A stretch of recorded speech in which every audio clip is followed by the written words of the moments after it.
तर आज ना मकर संक्रांत स्पेशल बनवली पुरणपोळी. तर हाय, मी कल्याणी. तर इथे बघा, मला संध्याकाळच्या वेळेला नवरोबांनी मस्तपैकी चहा बनवला, चहा वगैरे घेतला आणि मी मकर संक्रांतीचा एक ब्लॉग सकाळीच पोस्ट केला होता ना, हा पोस्ट करायला मला थोडंसं लेट झालं आहे. आणि संध्याकाळी मस्त इव्हिनिंगच्या वेळेस इथे मस्त मी पतंग वगैरे उडवले. त्यानंतर हाताशी घेतली ती म्हणजे पुरणपोळी बनवायला. आणि मकर संक्रांतीला जर आपण पतंग नाही उडवलं तर मकर संक्रांत सेलिब्रेशन केल्यासारखं वाटतच नाही. मग त्यानंतर संध्याकाळी ते पुरणपोळी बनवायला घेतली. मस्तपैकी पुरणपोळीचा स्वयंपाक बनवला होता आज. आणि पुरणपोळीचा स्वयंपाक म्हटलं की सगळा राहाडा पडतो घरामध्ये.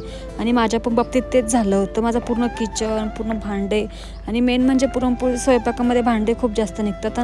आणि त्यानंतर पुरणपोळी पण माझी, आणि मला एवढी काही छान पुरणपोळी येत नाही, पण माझी आज पुरणपोळी फुगलेली.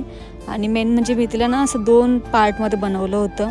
आणि नंतर ती मी जेव्हा उचलायला गेली तव्यावरनं, तेव्हा ती थोडीशी त्यातलं पुरण खाली निघालेलं, खाली पडलं म्हणजे तव्यावर. म्हटलं असं होतं, थोडीशी पुरणपोळी फुटली माझी, पण मस्त झालेली. त्यानंतर इथे कुरडया वगैरे तळून घेतली, भजे वगैरे बनवून घेतले. आणि मग असा होता माझा मकर संक्रांतीचा व्हिडिओ. आवडला तर लाईक करणे, सबस्क्राईब करायला विसरू नका. Okay, bye, stay tune guys.